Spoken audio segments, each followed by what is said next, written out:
Hello, everyone. This is Sergio Marrero, and we're here at another episode of RBL1 Live. We have our great guest, my friend Janice. It's been a long time, CEO of the Mentor Method. Thanks for joining us today. Thank you for having me. Great to catch up and good to see you. Yep, and Janice was kind enough to lend her time right after she raised the big round, and she wants to put her head down, but we got her out a little bit, so she'll share her story tonight. For those of you that don't know about Janice, she graduated of Longwood University, has a background in entrepreneurship. She's been working in the ed tech space for several years now and design, which is how we ended up crossing paths initially, and now is CEO of the Mentor Method that just raised $1 million plus round. So thanks again for joining us. And if you could share with the audience, what is the Mentor Method? Sure. So the Mentor Method is an enterprise SaaS platform that helps companies build inclusive mentorship programs in under an hour. We have a patent pending algorithm that removes the bias in the mentorship process and a customizable framework so that companies can focus on retaining their diverse talent base and less time trying to project manage and oversee the operations behind a successful mentorship program. It's like amazing. So if you can share also, I mean, we've known each other for a while. Yeah. You know, it's been a journey. You've been dedicated to the mentorship space for some time. Can you share what inspired you to go from, designer and innovator in that space to designing your own venture focused on mentorship? Well, I'm a byproduct of tech and mentorship as a first-generation American. You know, I saw my parents leverage mentorship as a way to help them advance in their careers and benefited from that. So I've seen firsthand what mentorship can do, not just for the person that's mentored, but their families, their communities that they're a part of, and that tidal wave of change that can come from that one moment of advocacy. So that's always been something that I was interested in. Suffered through quite a few corporate mentorship programs, predominantly in the defense contracting space, where I was just matched to the only other available, whether that was a woman, Black person, whatever category was available. And what I realized through that experience was that those are not the key requirements for a sustainable mentor relationship. What really makes it impactful is having somebody that you can relate to.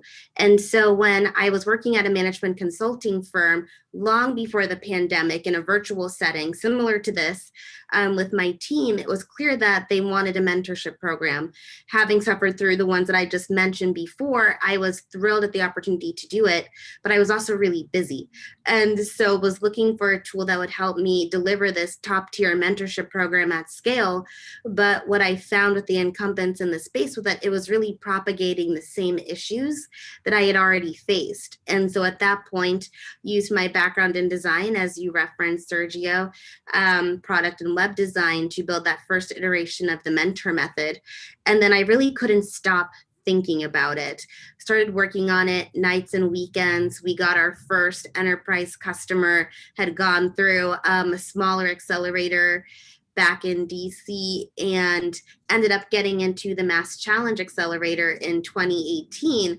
And that was when I took the leap to full time, moved to Austin, and here we are. Amazing. And sharing for the folks, so you have the skills, right, to develop products for those getting started. Was it, as you shifted in the beginning, what was that first focus? Was it always enterprise mentorship, or like can you talk a little bit about how you pivot and shifted and what you learned?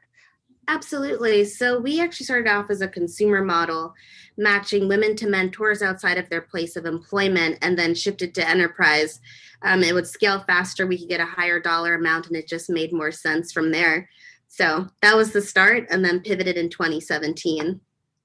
Amazing. And I know, congrats that you closed 1.4 million in your previous raise. So I wanted to share for some of the early stage founders. Can you talk about some of the challenges in raising, especially I know how tough it is in the learning and development space, and the support, especially as an early stage venture. So how did you do it?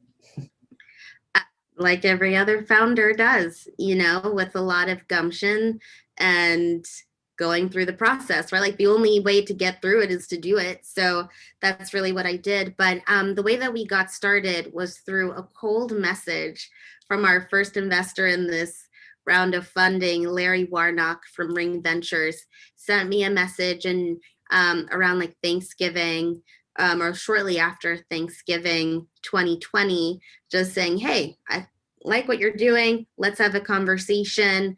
I was open to it, not expecting anything. And that kickstarted everything. He was like, I love this, make these changes. I'm going to start introducing you to investors. And if you go out and raise $1 million, we're good for a certain percentage of that. And I was like, great, we're off to the races. And then through that 6-month process, was always able to go back to Larry and ask him some questions and update him on our progress and all of these pieces, and just formed a really great relationship, which is exactly what you want in an investor, by the way. But yeah, I mean, that process was tough. I can't lie about that. We were in the pandemic, and not in the early stages when everybody was like happy and baking banana bread and, Zoom parties and stuff. We were in it at that time, right? So you're dealing with, just the process of staying in the pandemic, unclear about what the vaccine was actually going to hold because it was before it was available. We had the election, we had the insurrection, we had inauguration. Like there were so many big pieces that were taking place while fundraising.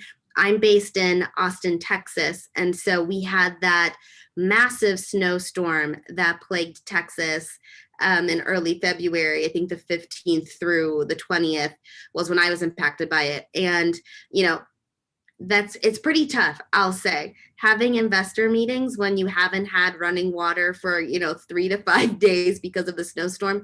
Don't recommend, but at the same time, when you love what you do and you believe in your business the way that I believe in the power of the mentor method, you're happy to do it. And so that was really the process going through it. And so the goal was $1 million, and we ended up closing at 1.5. Amazing. And I know that you were in the McLean area, Washington, D.C. area, and you shifted to Austin. Can you share a little bit about why you made the shift and a little, like what makes the Austin ecosystem unique? Why did you choose there? Absolutely. I love the Austin ecosystem, first and foremost. Amazing community of friends, fellow founders that are in the trenches with me, phenomenal investors and business partners. So absolutely love Austin when it comes to building an enterprise SaaS company. I moved in April 2018 when I got into the Mass Challenge Accelerator, one of the top 20 programs in the country. It was too good of an opportunity for me to pass up. And I had been to Austin once before in 2017 as an ambassador for the DC government and for the We DC House. And so I knew that I liked this city, but anybody that's gone to South by Southwest knows that that's not how Austin typically is. Like realistically, you're not always just, networking and drinking rosé on the Four Seasons lawn and really like meeting these high net worth individuals in a concentrated space. There's real life that takes place. And so when I moved here for the Mass Challenge program, I was just interested in exploring Austin for that 4-month period, taking what I learned through the accelerator program and then going back home to continue with team building, expanding the product, expanding our board of advisors and fundraising. And one of the best skills in terms of being a founder is being adaptable and being resilient. And so when I realized that Austin was really where we would see significant growth, founder, but then also for the business across product teams, sales, and otherwise, it was a no-brainer for me to adapt my plan, if you will, to make Austin my home. Amazing.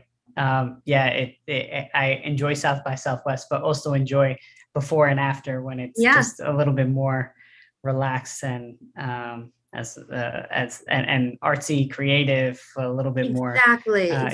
You get a lot down of to earth. different entrepreneurs, and I find that diversity of experience and diversity of passion so inspiring. I have friends that are chefs and own restaurants. I have friends that are artists and muralists and, people in regenerative tech and all these other spaces that you start to see the common threads, and there's always something you can learn from them. So that diversity in terms of business industry has been really inspiring for me. Amazing. For the aspiring founders that are looking really to kind of make headway in the space and launching their venture, I know you've been, you spent almost, according to LinkedIn, almost 4 years now on the mentor method. What are some of the biggest challenges that you face along the way, and how did you persist? I think it depends on where you are in the business, quite honestly, because the challenges I'm having right now are great problems and challenges to solve, but they weren't the same challenges I had, 6 months ago, right? Like 6 months ago, all I was thinking about was sales and closing the round. Now, the round is closed. We have the team, and it's allocating resources, making sure that we're hiring the best and brightest people for our team to continue expanding on, our growth trajectory, and how are we going to continue expanding, especially on the customer success side, seeing the influx of customers that we're getting. How do we make sure that we're always ahead of critical mass and like that max capacity, so that we're consistently providing this top tier experience for all of our customers? It just varies depending, but early on, the first problem that I sought out to solve was, is this a problem that people will pay for? Is this a real problem that the market will pay for? And if so, how much, and what will be our differentiators? I think until you solve those, it's great to get the logos and the websites and all of those pieces, but it's not a business until you really have those pieces in place. So I would say that was the first thing I latched onto. I also have to attribute that to my grad certification in entrepreneurship from MIT. I participated in their global entrepreneurship boot camp, and that was really helpful in terms of setting that framework on the business case and what steps need to be taken before getting to market. Excellent. And I know it's hard to sell to enterprise clients, right? People, when they innovate right away, you talked about you starting a P2C. What were some of the tips in engaging enterprise clients to actually pay and land those first sales? That's a great question. I would say the first step is to get a team and advisors that understand the landscape better than you do.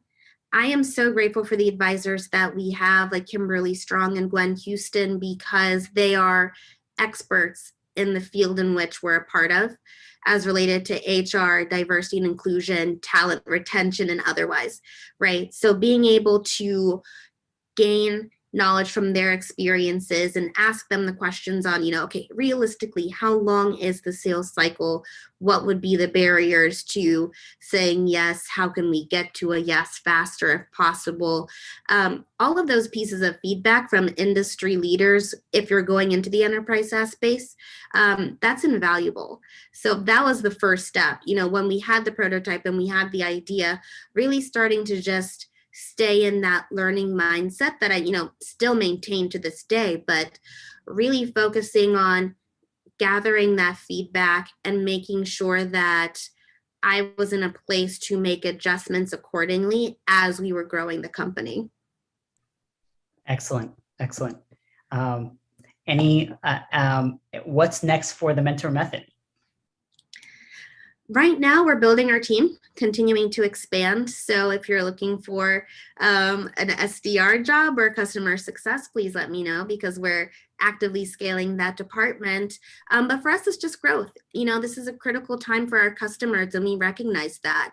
They're staying up at night thinking about how they're going to make sure that their employees feel welcomed, included, connected to the company brand and culture, when some people are returning to the office and others aren't. There was a stat I saw today that only 3% of Black women want to return to work and would prefer a remote environment. That's a big problem. And that's a big problem that companies will be facing. And that stat is specifically for Black women, but you're seeing that across the board where there is this divide. And so for us, we're ensuring that the mentor method is a key part of that. And we're seeing that in response in the market, which is fantastic.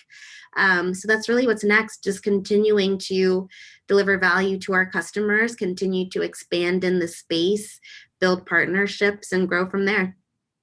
Amazing. Amazing. Well, thank you, Janice, for joining us. For those that are watching, this was Janice Omadeke, and that is the CEO of the Mentor Method. If you're looking for the Mentor Method, the link is in the live stream notes. Thank you, Janice. Thank you. This is great, and great to see you, sir.